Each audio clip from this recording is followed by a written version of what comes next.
Next up, we're going to look at 3 case studies, 3 cities leading the way on data-driven governance and developing important infrastructure projects.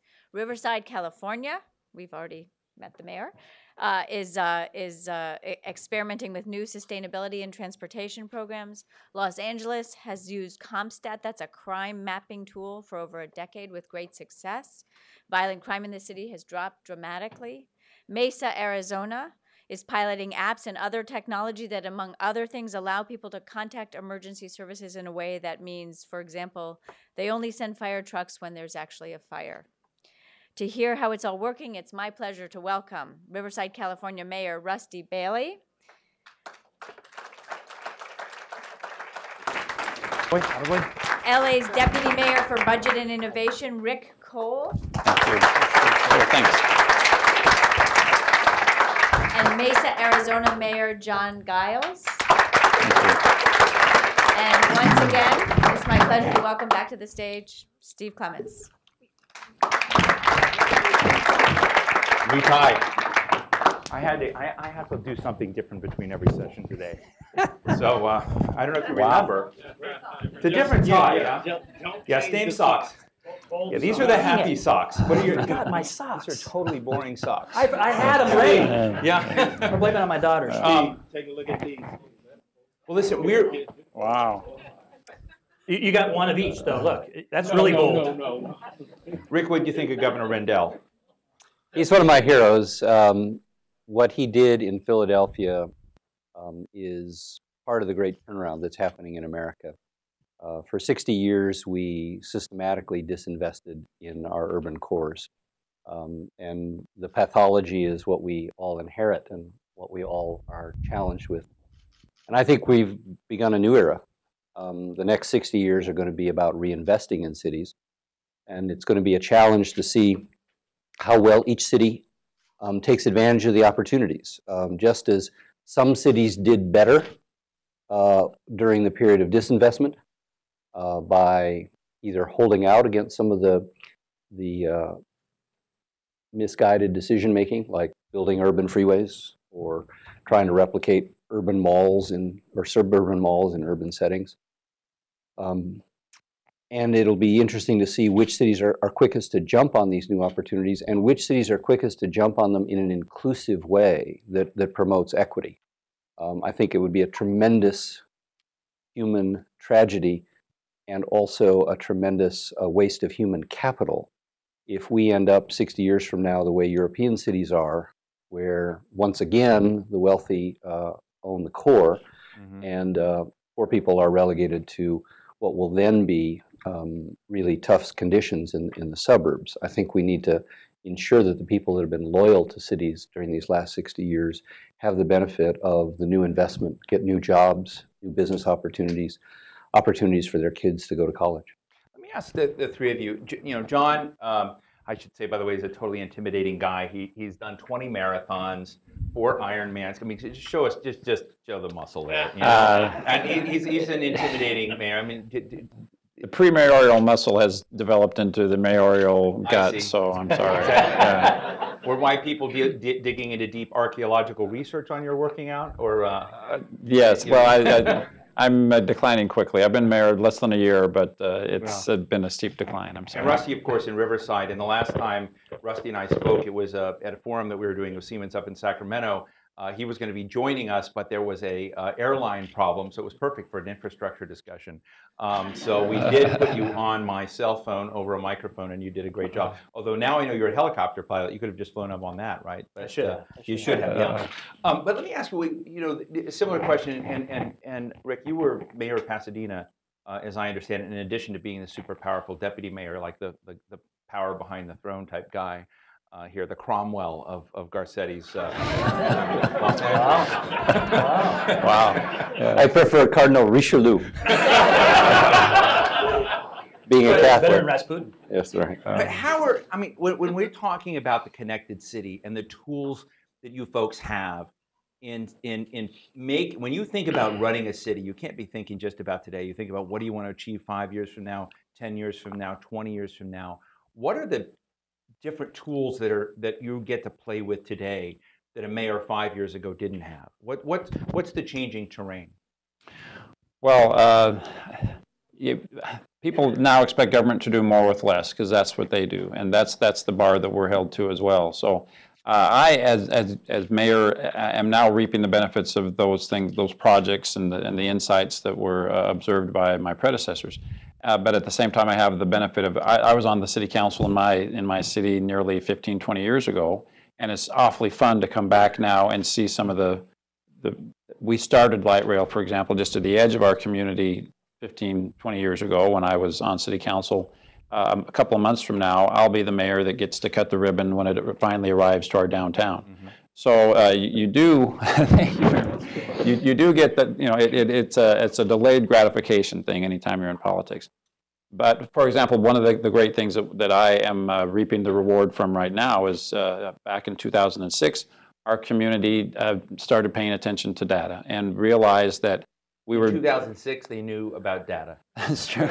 I don't think we spelled it correctly, but we knew that it existed. So we kept track of our 911 calls. We're a fairly large city. We had 55,000 911 calls a year, and someone did the math and realized about 80% of these are actually medical calls. And we realized we were sending a $500,000 hook and ladder truck out to someone's fairly minor medical emergency. So at that time, we started a program saying, again, what can we do more with less? We can't financially go on, particularly during the downturn where my community of 450,000 people, we had to cut $60 million out of our budget. How do you do that but still maintain a level of service and help people feel like government's being responsive? We came up with, I think, a very innovative program that I think a lot of cities in California now and around the country are coming to Mesa, Arizona, of all places, to learn about, where we send out a truck that has a physician's assistant and a fire captain. And they're there to provide medical care, not necessarily to take that person into a crowded emergency room. And again, it's a very innovative idea. It saved us a lot of money, but more importantly, it's raised the level of medical treatment in our community dramatically. And that was as a result of paying attention to the statistic. Rusty? Before you turn to Rusty, may I follow directly on this point? Don't need to ask my permission. Our fire chief is here, and the Los Angeles City Fire Chief? Wow. Ralph Terrazas. Hey. How's it going today? Pretty calm? We have an app for that, as a matter of fact. We literally have an app for that. He knows exactly what's happening in all the divisions. The reason I wanted to follow on is because Bill Bratton, one of the great innovators of our time in the public sector, brought Compstat to Los Angeles, to the LAPD. And as a result of that, we had 11 straight years of a decline of crime. 11 straight years of decline also of violent crime. Bill spoke for us yesterday in New York City, actually, but he didn't talk about this. So break that up. I mean, you don't do a DoD acronym thing. What is Compstat? Sure. Well, I was going to point out how we're using it now, because what Compstat was he's of course from Boston. So in the early crude days before really sophisticated mapping technology was available, they literally put paper maps on the wall of the computerized data coming out of crime statistics in the individual precincts. And they would show where the crimes were and the nature of those crimes and patterns of crimes, like what time of day they took place and other things. And his goal was to put the resources of the police department, not as they were deployed with LAPD, just randomly based upon historic patterns, but in real time. And so these were the dots on the map. So in his Boston accent, he would say, "We've got to put the cops on the dots. Put the cops on the dots." So if there was a pattern of say auto burglaries in alleys in a particular neighborhood on Wednesday nights after midnight, well, where do you put the cops? You don't put them at the Starbucks. Right. You put them in those alleys after midnight. So this data-driven, real-time use of the cascade of data that's now in our pockets every day. Speaking of that, this model. My turn. This model of using data is now what we're doing in every other department, And the fire department used the data to analyze, to figure out that we're going sometimes as many as 8 times to the same house. You're putting In one day. firefighters on the dots? Exactly right. Actually, they're now putting nurse practitioners on the dots rather than emergency response. Over to you, Red Leader 1. I mean, in Riverside, which we, many of us know and love, but it's a city that has been growing quickly, but you've sort of brought a very new, modern set of tools to what you're doing that your predecessors haven't. Well, speaking of data, going back to what the power of the phone, the smartphone, we've taken 311. I think most cities now have a call service. You call 311 and you report whatever it is: the lost shopping cart, the dog, the tree limb that's down, the pothole, right? Well, Steve Reneker, who was a beacon of light from Riverside that LA conscripted for a short time, but the county took him back. Figured out a way to put it on map. And so we had the 311 app that you could take a picture, geocode it, and those issues were taken care of even more quickly, swiftly through our services than before. And so that 311 call for service, I think, is up to 200,000 calls a year. And then it deploys more efficiently, effectively all of our resources in the city. Now, I understand one of the other things you use is, what I mentioned, is the city performance tool. Tell us about that. Well, Siemens, the city performance tool, and our Siemens makes a city performance tool? That's why I'm here, I think. Okay. And there's an advertisement coming after. No, I didn't know. Yeah. So city performance tool. Riverside. Is it good or does it suck? It's great. It's great. It's great. You want this? You heard from the governor. We need to have better decision makers in office. What does it do? It helps us make better decisions. I see. Right? And to calculate that by performance measures and index that, and then here's where we want to go, and then every year benchmarking that. Okay, this is green, yellow, or red. Ultimately is what we're looking at, and we need to put more resources on this issue or this problem and solve that, or whatever it is, whether it's crime or fire. So if you get better, I mean, how does it work? Because we put out this survey to folks, and apparently 96% of you, like all of you, said that the impact on my community is the most important metric of a bold plan's worth. Maybe that's the only answer we allowed you to have. I don't know. But I'm interested if you do have something like this performance tool or data that helps you come in and understand, okay, we can have an impact on energy, we can have an impact on transportation, or other forms of infrastructure. A lot of that, I mean, just like Ed Rendell says, people think they know what's happening, but how do you actually create a tangible feel for people that are living in a city that things are improving? I understand what you just said with the app, but how do this is a different app. Integration items? This is the mayor's dashboard. He carries around in his pocket. I'm looking at full-time. Can you see what he's doing right now? Where is he? He's in flight, actually. He's on vacation, and I talked to him this morning. He was just off to the airport. But this in real time, but this is the mayor's dashboard. Right. We also have a public dashboard, and so the public can hold us accountable, and we also have open data. And yesterday we were ranked #1 in the country now on open data. We jumped over New York and San Francisco yesterday. And the public can also dig into our data and find their own answers, all the way down to the checkbook level on the financial side, like literally every check we write, and all the way down to where all of these fire calls are going and the nature of these fire calls. And they can do their own analysis, and that helps us. You three seem to me to be, I'm going to talk to someone in the next session about data mayors and non-data mayors. A data mayor to me is someone, Mike Bloomberg was a data mayor. Rahm Emanuel spent 45 minutes with me once, obsessed with showing me how he learned from UPS trucks and the way they make turns on the street, and how that helped them save $18 million in getting their trash trucks to do the same thing. But when you talk to them, the biggest problem they have is actually having an infrastructure of people who are data civil servants. And I'm interested in whether or not that's a real problem for you, that as you begin thinking about this connectivity, big data, new systems coming in, you have legacy realities that you hired people 20 years ago that aren't of that world. So how do you kind of bridge that gap? Well, it happened in Mesa when we hired a new police chief from the Los Angeles Police Department. and he brought the program there to Mesa, and that kind of... You do it by stealing people. Well, yes. That's the only reason I can leave town, is to steal ideas and bring them back to Mesa. So then that idea bled from the police department into our city manager. He walked in and said, wow, this is the best thing ever. And so from the top level, our city manager started adopting the same approach to all of the other departments in our city, where we don't have during the downturn, we were, like I think most cities, confronted with having no money and having to prioritize. And the best way to prioritize is based on good data, so that you know how to get the biggest bang for your buck. It goes back to leadership. Leadership drives the culture of organizations. And so if a leader is looking at their dashboard and managing that way, then so are their subordinates. And then it gets down to the line person who, for our 311 app, we get a report every month with pictures of tree limbs, or graffiti cans or whatever it is all across the city.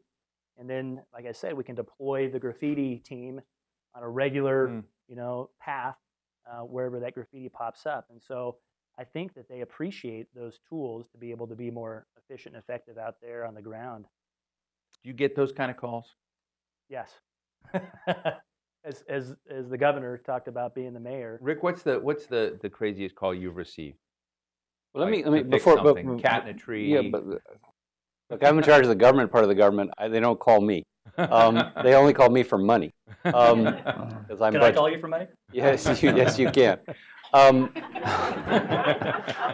You heard it. I'm being bold. We have 7.5 billion, so we could probably lose more than your budget. But Wow. Is there a camera back there? No, but there are a lot of tweeters. Rewind. But the point I wanted to make about your leadership is we also need partnership. And particularly, I think in this setting, it's appropriate to talk about a partnership with the private sector. The current procurement and contracting model, which was designed to avoid stealing 100 years ago, right? Assumes that you want to buy a particular thing. You want to buy pencils, you want to buy bullets, you want to buy gasoline for your trucks. If you want to buy a strategic partnership, we don't have a vehicle for that, at least not in the city of Los Angeles.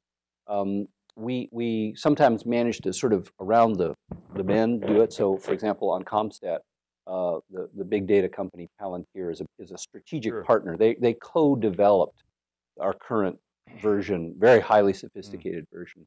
We're doing a partnership now with Esri, which is out your end of the world, and we have what's called an enterprise license. We have 44,000 people who can use Esri's mapping ability.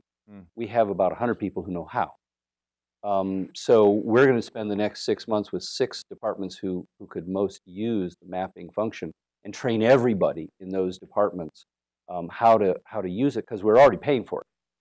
And we're not just doing it in a training like let's go in and watch a boring PowerPoint and you sign in that you've done it, but we're actually going to deploy Esri people into those departments to work on real problems, so that, because that's the best way to learn, is by doing.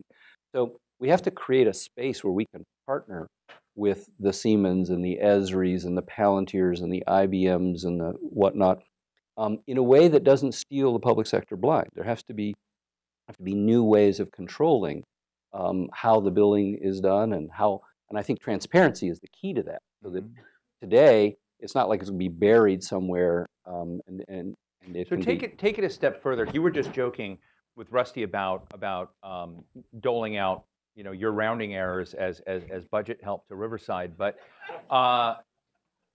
thank you. That was a joke. Yes, maybe not joke. Maybe not joke. But quality over quantity. But one of the things, when you look at bold bets, you look at big bets. A lot of the big bets the country's facing right now is in transportation. So high-speed rail is one of those big bets. And one of the things I've learned, whether it's in Mesa, Arizona, connecting to other parts of the world, or LA, connecting to the north, or even regionally with whatever, is that there's a lot of, patchwork enthusiasm for this, but not everybody's on the same plate. And I know you've kind of flip-flopped on light rail in your area, right? Sure. So how do you guys look at transportation? Sorry to call it a flip-flop. Maybe it's just an evolution. That'd be fair. One of the last votes I made on city council when I was a member of the city council in 1990s was to vote to bring light rail into the edge of our community, like I said. And back then, being a western state, a Western city, it wasn't obvious to me that a light rail, a fixed rail going through my downtown was a solution to our transportation problems. I've never been more delighted to be wrong about something than about that. It's been a huge success. And it's been because of regional partnerships. It's been because so those partnerships, so that Rick was talking about, are not just software and new procurement models. It's also, I just find it really interesting that it's hard to get all of these cities on one page on these things. no question, but now, I mean, nothing breeds envy like success. All of the communities around Mesa that aren't part of the light rail, it starts in Phoenix, goes through Tempe, where ASU is, right to the edge to Mesa. We've got Chandler and Gilbert and all these other communities that are now coming to Mesa saying, can we please partner with you on some studies, because we want to get that mojo over to our community. We see what a great, it's great as a transportation system. It's fabulous as an economic redevelopment system. Mayor, can you come to Riverside after this meeting and talk to my city council? I'd be happy to. Riverside's undergoing what's called Riverside Reconnects to our roots of light rail being the streetcar system that used to come from LA all the way down Mission Boulevard through Pomona and all the way to Corona. Is there going to be a new LA connecting light rail? We hope so at some point in time. Okay. I mean, we're looking at streetcars in Riverside, and as the epicenter of the inland Southern California, hopefully not an earthquake like the movies are showing, but you know, an economic development earthquake that centers in Riverside and then spreads out through the streetcar. And we're seeing in Tucson an 8-to-1 return on the investment. Right. $800 million or more have been invested along that 2-mile stretch of corridor. And so we have a similar 2-mile corridor from UCR, 22,000 students going to 25,000 students in 2020 to downtown Riverside that has an $80 million project called the Riverside Community College District Headquarters, Culinary Arts School of the Arts on the other end. And so that innovation corridor is a place that we want to invest, I want to invest, but there is that issue of the city council that politically, you know, won't say yes to anything if, you know, if there's a cost to it. And so the words from the governor were really apropos to me today and encourages me as a leader that I just got to make that decision, go forward and kind of pull the city council along with me. And the connected city is, I've been a proponent of rail since we brought it to Pasadena with the, what was then called the Blue Line, now the Gold Line extension. But the connected city is so much more. Right, the rail is a backbone, but with Uber and Lyft and the potential for autonomous vehicles, we have a partnership with Waze to share our data with them, and they share their data with us. Do you tell them where the cops are? We've had some discussions about that. Our chief sat down with their chief. But the connected city, people are going to ultimately, I think, become agnostic about how they get there, whether it's on foot, on a bus, bikes, rail, an autonomous vehicle, a vehicle for hire. They're going to want to get there sometimes the quickest, sometimes the cheapest, sometimes the most scenic, or the healthiest, or the healthiest, and they're going to have choices. But connecting the city, that's what we were only connected by the car, which left out a tremendous amount of people, and was, of course, economically and environmentally I think wasteful. to your point, that equity issue comes up more and more again in terms of our reliance on the car and what that does and what that's done to the family of making that the second highest expenditure of families, I think, in California. Housing, transportation, and then food, right? And in a connected city, you will have choices. So it doesn't mean we're gonna confiscate people's car keys and pry their cold dead hands off of the steering wheel. It means we're going to offer a range of choices, and people are increasingly going to opt for those choices, just like my son is 18 and a half and no interest yet in getting a driver's license. I wish we had another hour or so, because when I think about the conversation we're having on transportation, we could have it on energy, we could have it on water, we could have it on waste, we could have it on a lot of variety of things that I know all of you are struggling with. Cities is where the action is happening. That's right. All of those you guys are all making the core decisions in those areas, but I want to go to the audience and get a real conversation going. Let's jump over here. Lindsay, we're going to make you run. Oh, we have another person. This is Anna, everyone. They deserve a drink later. Yes. John Payne, Public Technology Group. Question in nuts and bolts when it comes to networks. What pragmatically do you three need to see in a public-private partnership if you wanted to put a network in place for voice and data and have an alternative for your communities as opposed to Time Warner or AT&T or Verizon, which may not be serving the entire community? Interesting. Market gaps. What are you looking for? You know, high-speed data is a very sexy topic right now. Everybody wants it. We're all walking around with high-speed data machines in our pockets. And so my community would love it. I think of a community Google Fiber. Google was a big deal in Arizona. I think it was nationally, and it was a brand that a lot of communities wanted to attach their name to. I think it's kind of not taken off like it was expected to. But if I would love as a mayor to be able to go to my community and say, hey, here's our gig program that makes us just as cool as the folks around the country that are bragging about being a Google Fiber city. And we've explored that as a community. We're in the utility business. We own the right-of-way. We own utility lines. Why can we, if we're going to be shunned by Google Fiber, then maybe we come up with something just as sexy. Were you shunned by Google Fiber? We were. It's painful to talk about, but sorry for the clarity. Yeah, thank you. But we're not alone. I shouldn't take it personally. No, and what I've come to find out really is that the other providers, Google apparently does not own the internet. Come to find out, and it's just a pickup truck, with a contractor like everybody else, and the providers we do have the same level of service. Would you do what Chattanooga's doing? I'm sorry, I don't know what Chattanooga's doing. So I'll jump in. Riverside was blessed to have a public utility, still is, over 100 years now, and we were thoughtful enough over the last 10 years to drop dark fiber in wherever we were piping new or repairing pipes. And so we've got 100+ miles of dark fiber looped throughout our city, mainly for city purposes. But now that we have this potential, we're looking for some partners in the private sector to make that last mile connection last 100 feet. It cost us $75,000. So to break that down, Riverside. is that sort of like Riverside has its own spectrum, and in a way, and now you're using it for city purposes, but you're able to dole some of that out? Yes. We make, I think, $400,000 doing that right now with 4 contracts. Raise your prices. So thank you. Yeah. And Los Angeles, in the next 30 days, is going to issue an RFP inviting interest in both our existing network and the opportunity to use our street poles and to use our public right-of-way. And we put into this year's budget expanding our permitting, because there's a lot of people lined up to get better service, and they're having a hard time getting through our permit. Interesting. Other questions, comments over here? Yes, right here. You'll introduce yourself, please. My name's Bruce Mansdorf, Hi, Bruce. and I live in the city of LA, just so you know. Did you ever meet Rick before? No? No, but... Did you know Rick was even deputy mayor? No, I'm afraid I didn't.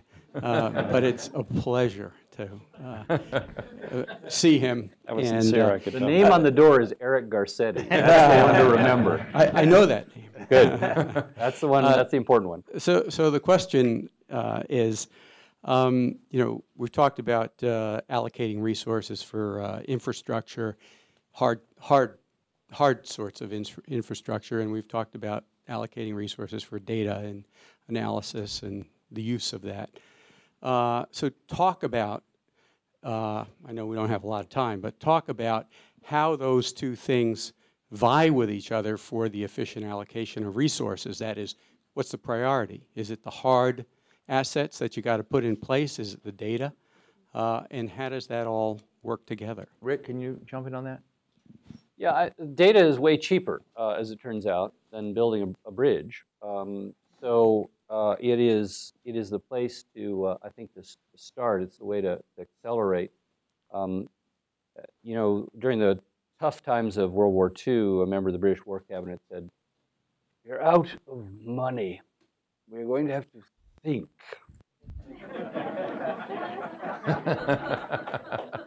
And we sort of take that to heart, because the city of Los Angeles has decades of deferred infrastructure and deferred maintenance needs that need to be addressed.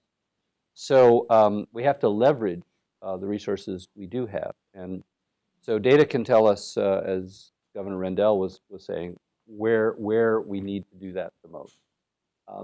But it also allows us to create efficiencies in the way we do business now that generate revenue streams, right? If you save $100 million on the operating side, you can bond that in these times of low interest to $1 billion worth of infrastructure investment. We're not at that stage because we're still working our way through a declining but still persistent structural operating deficit. But when we see daylight for the end of this term, then we'll be able to begin to address what we've started with, which was the sidewalks, $1.4 billion just to fix our sidewalks. Probably another $3 billion bill for streets. And then I think the most exciting opportunity is to do LA River restoration, to do groundwater recharge, to do stormwater treatment, and to do freshwater supply with all the same dollars, right? Because it's really the same thing. We call it One Water. Rather than treat...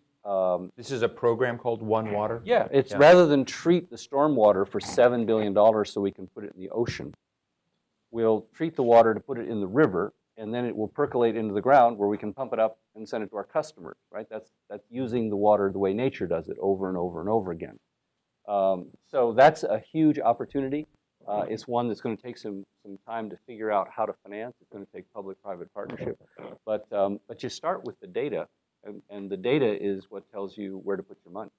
And I think the word accelerate is what is expected right now of elected officials, of the public, from the electorate, from our citizens, our residents. I think that the expectations are very high for cities or governments now because of the ability of to get on and Google anything they want, and YouTube and people are not going to wait for the library to open up if they can go at 10 o'clock at night and order something on Amazon and have it there the next morning. If it's not seamless, public and private, then there's going to be problems. Interesting. Let me get just a real quick question from you. You had your hand up, and I want to take that. Well, quick question, quick answer. Yes. Hi, my name is Kimi Narita, and I'm with the City Energy Project, and this question is directed towards the mayor of Mesa. I take great pride in the fact that you all are very supportive of data, but we recently had an issue in Arizona where the Arizona State Legislature banned cities from being able to get building data from buildings across their cities. And so how can mayors take a role in defending the use of data to drive policy decisions? That's something I didn't know. Another tweetable, interesting line. Well, what's going wrong in Arizona? I think there's a nationwide phenomenon where legislatures are very conservative and almost to the point of being backward. Arizona falls into that category, but I think we're in good company. So as has been mentioned earlier, I think a lot of these issues, not just data, but a lot of really more progressive ideas, the activity on that is happening at the city level, certainly not at the state legislative level. And that's a great example. So I think just participating in more of these types of programs, raising the consciousness of local leaders to the sensitivity and importance of these issues is important. But I think at a municipal level, Arizona is actually quite a progressive state, although you wouldn't think so if you pay attention to our state legislature. But again, Rick, I think we're in good company that way. Thank you. That's great. Rick, just in closing, I do remember the organization I spoke to was the National Association of State Procurement Officials, NASPO. We're so thrilled. I told them that you were going to be joining us at City Lab that last year that Los Angeles hosted. City Lab, for those of you who don't know, is organized by the Atlantic, the Aspen Institute, and Bloomberg Philanthropies on best and promising urban practices. And I remember mentioning Rick at this NASPO meeting, and lots of people came up and said, he's changing everything, the way he's procuring, way he's thinking, and these were state people talking about this. But so I don't know what they're talking about, but can you give us a quick snapshot of what they revere you for? Potential, as it turns out. No, we're tackling. It takes 432 days to execute a contract in the city of Los Angeles. 432 days. That's if things go well. And that means that there are three alternatives to hardworking people in the departments, like our fire chief.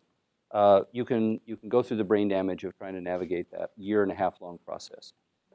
You can just say, well, never mind. I'll keep using the old stuff that doesn't work, but it's at least I have that authority. Or you can try to find really sort of bizarre ways to go around the system, which get us all into trouble. So what we're doing is we're trying to chop that in half. And we have some terrific people, one of whom is in the audience who isn't yet publicly identified, who are leading that effort to change the way we look at procurement from a problem to an opportunity. Interesting. And just finally, are you running for mayor again? Of course. Okay, so what's the big bold bet you're going to put in front of your people that you say you're going to do for Riverside? Well, the streetcar is pretty big and pretty bold, and you're having issues around the country now. So in a way, it's the connected city. Cincinnati. There you go. There you Riverside reconnects. There you go. Great. Ladies and gentlemen, Mayor Rusty Bailey, Deputy Mayor Rick Cole, Mayor John Giles, thank you very much for joining us.